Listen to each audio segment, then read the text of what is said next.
Hello students, कैसे हैं। पिछली वीडियो में हमने क्वेश्चन नंबर 1 पढ़ा था 1.2 प्रश्नावली का। आज हम क्वेश्चन नंबर 2 पढ़ेंगे। अगर आपने पिछली वीडियो नहीं देखी है तब भी आपको ये समझ में आ जाएगा। ठीक है। प्रश्न नंबर दूसरा है हमारा कि सिद्ध कीजिए 3+2√5 एक अपरिमेय संख्या है। पिछली वीडियो में जो पहला प्रश्न था हमारा वो था हमारा कि सिद्ध करो कि √5 एक अपरिमेय संख्या है। इसमें हमको सिद्ध करना है कि 3+2√5 एक अपरिमेय संख्या है। हमने पिछली वीडियो में आपको बताया था कि परिमेय संख्याएं कौन सी होती है जिनको p बटा q के रूप में लिखा जा सकता है, और p और बटा q एक पूर्णांक होने चाहिए और एक सहअभाज्य गुणनखंड होने चाहिए। ठीक है।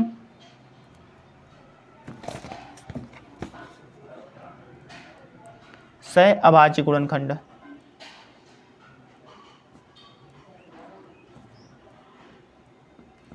ठीक है, ये हमारे सहअभाज्य गुणनखंड होनी चाहिए। यानी कि हमने जैसे आपको बताया भी था कि मान लो हमारे पास 3/6 लिखा है, ये कटने नहीं चाहिए। जैसे 3 से कट रहा है, 3 कम 3, 3 दूना 6, तो ये कटने नहीं चाहिए। जैसे 1/2 है, ये हमारा सहअभाज्य गुणनखंड है क्योंकि ये अब किसी भी संख्या से नहीं कट रहे हैं। जैसे हमारा 5/7 ये एक सहअभाज्य गुणनखंड है। अगर हम कहें 5/10 तो ये हमारा सहअभाज्य गुणनखंड नहीं है क्योंकि ये 5 से कट रहे हैं। ठीक है, तो इस प्रकार से आप सहअभाज्य यानी कि वो अब आगे किसी भी संख्या से ना कटें।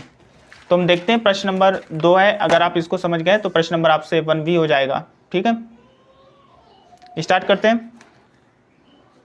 देखिएगा, पहला प्रश्न था हमारा कि √5। यहाँ भी आप √5 को पहले सॉल्व करेंगे। ठीक है, सबसे पहले आप मानेंगे कि √5 एक परिमेय संख्या है। इसने कहा है कि अपरिमेय संख्या सिद्ध करो कि अपरिमेय, लेकिन हम मान के चलेंगे कि परिमेय संख्या है। हमने मान लिया कि ये परिमेय संख्या है और परिमेय संख्या इस स्टेटमेंट को आगे चलकर हम गलत साबित कर देंगे, तो हम कह देंगे कि ये एक अपरिमेय संख्या है। तो माना √5 एक परिमेय संख्या है। अगर परिमेय संख्या है तो हमने आपको बताया था कि परिमेय संख्या को हम p बटा q के फॉर्म में लिख सकते हैं जहाँ q हमारा 0 नहीं होना चाहिए। तो वही यहाँ पे लिखा है कि परिमेय संख्या को हम p बटा q के रूप में लिख सकते हैं जहाँ q 0 नहीं होगा।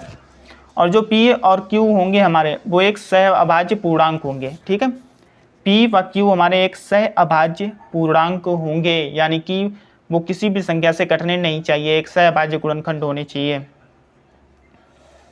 अब √5 को हम p बटा q के रूप में लिख सकते हैं, तो हम लिखेंगे √5 बराबर p बटा q। अब इसकी हम मल्टीप्लाई कर देंगे क्योंकि √5 से, तो हमारा √5 q हो जाएगा इंटू p। उसके बाद हम दोनों पक्षों में वर्ग कर देंगे।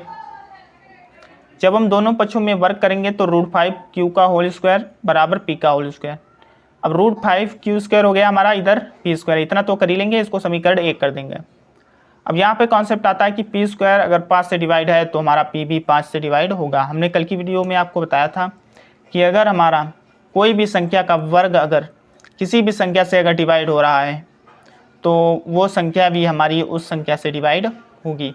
मान लीजिए हमारा 25 है, ये 5 से डिवाइड हो रहा है, तो 25 का जो वर्गमूल होगा 5, वो भी हमारा 5 से डिवाइड होगा। ठीक है, ये कॉन्सेप्ट है। अगर आपको ये थ्योरी भाषा नहीं समझ में आ रही है तो आप कॉन्सेप्ट समझिए। अगर 25 5 से डिवाइड हो रहा है तो 5 भी 5 से डिवाइड होगा। यानी कि किसी संख्या का अगर वर्ग 5 से डिवाइड होगा तो वो संख्या भी 5 से डिवाइड होगी, या किसी भी संख्या से जिस संख्या से उसका वर्ग डिवाइड हो रहा है उसी संख्या से वह संख्या भी डिवाइड होगी। ठीक है, देखिएगा ये प्रश्न थोड़ा सा आपको समझने में दिक्कत होगी क्योंकि इन प्रश्नों में थ्योरी ज़्यादा है, कॉन्सेप्ट कम है, थ्योरी ज़्यादा है। आपको थ्योरी लिखनी पड़ेगी। यही बच्चे इन प्रश्नों को छोड़ देते हैं और इस एक्सरसाइज से प्रश्नावली 1.2 से एक प्रश्न एग्जाम में ज़रूर आता है और यही बच्चे छोड़ देते हैं और कहीं ना कहीं अपने 4 से 5 नंबर खो बैठते हैं।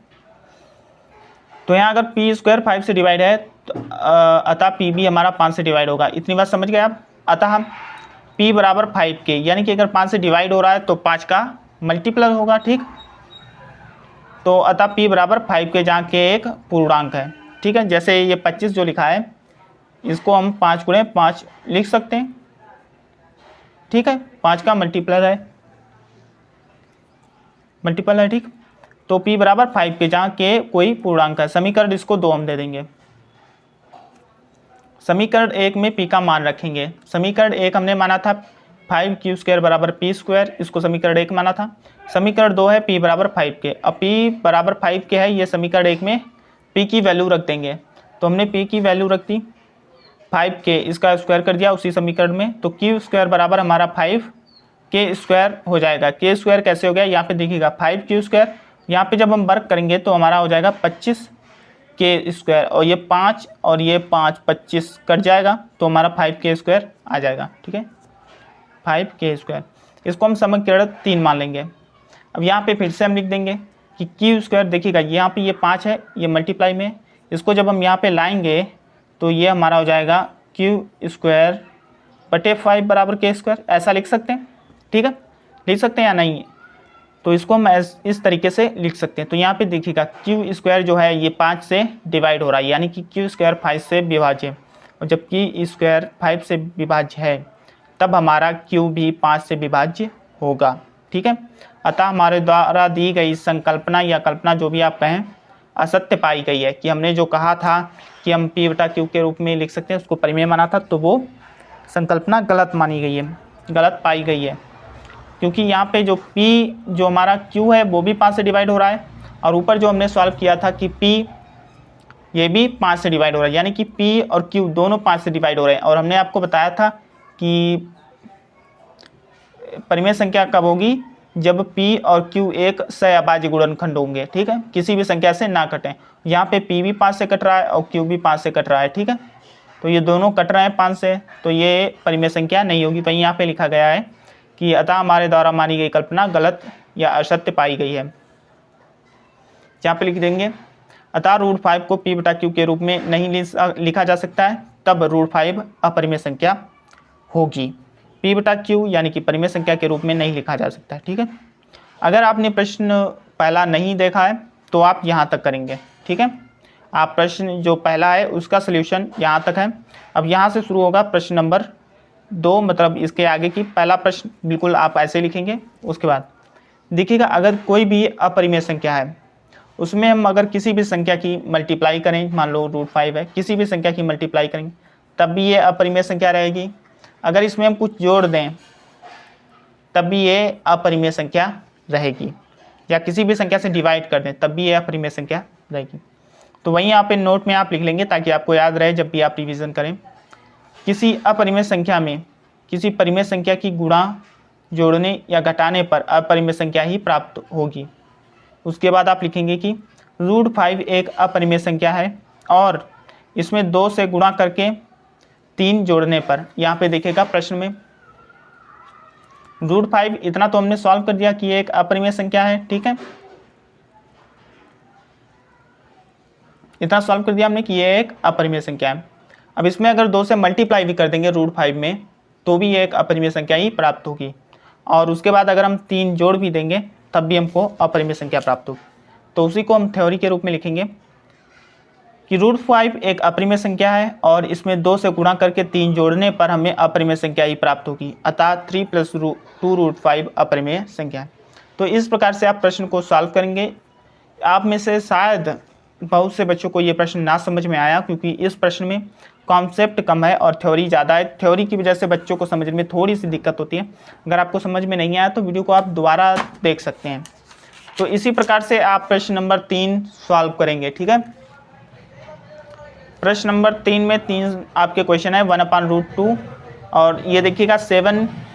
प्रश्न नंबर जो 2 है आपका 7 रूट 5, इसको आप उसी तरीके से सॉल्व करेंगे। पहले रूट 5 को अपरिमेय संख्या, ठीक है, अपरिमेय संख्या सिद्ध कर देंगे। पूरा यहाँ से प्रश्न पूरा उठा लेंगे, कॉपी कर लेंगे। ठीक है, पूरा प्रश्न यहाँ तक, आप यहाँ तक इसको कॉपी कर लेंगे। आप सिद्ध कर देंगे कि रूट 5 एक अपरिमेय संख्या है। उसके बाद आप लिख देंगे कि रूट 5 एक अपरिमेय संख्या है, अतः इसमें 7 से गुणा करने पर भी हमको एक अपरिमेय संख्या प्राप्त होगी, अतः 7 रूट 5 एक अपरिमेय संख्या है। ठीक है, और उसके बाद यहाँ पे लिखा है कि 6 + √2 और यहाँ पे 1/√2। तो यहाँ पे सबसे पहले आप √2 को लेके चलेंगे। ठीक है, √2 को जब लेके चलेंगे तो सबसे पहले आप √2 को आप अपरिमेय संख्या बता देंगे। जब √2 को आप एक अपरिमेय संख्या घोषित कर देंगे, जो प्रश्न हमने आपको सेकेंड वाला बताया रूट 5 तक, रूट 5 एक अपरिमेय संख्या, वहाँ पर आप 5 की जगह पे 2 कर देंगे और रूट 5 की जगह पे √2 कर देंगे, बस प्रश्न आपका सॉल्व हो जाएगा। ठीक है, तो ये प्रश्न आपके लिए होमवर्क है, आप इन प्रश्नों को करेंगे। इनमें कुछ भी कठिनाई, सिर्फ आपको नंबर चेंज करने हैं। रूट 5 की जगह पे आप √2 कर देंगे और 5 की जगह पे 2 कर देंगे, आपके प्रश्न ये सॉल्व हो जाएंगे। अगर नहीं होंगे तो हम आपको करा देंगे। तो मिलता है नेक्स्ट वीडियो में, तब तक के लिए जय हिंद जय भारत। अगर आपने वीडियो को लाइक नहीं किया तो वीडियो को लाइक, चैनल को सब्सक्राइब कर लें।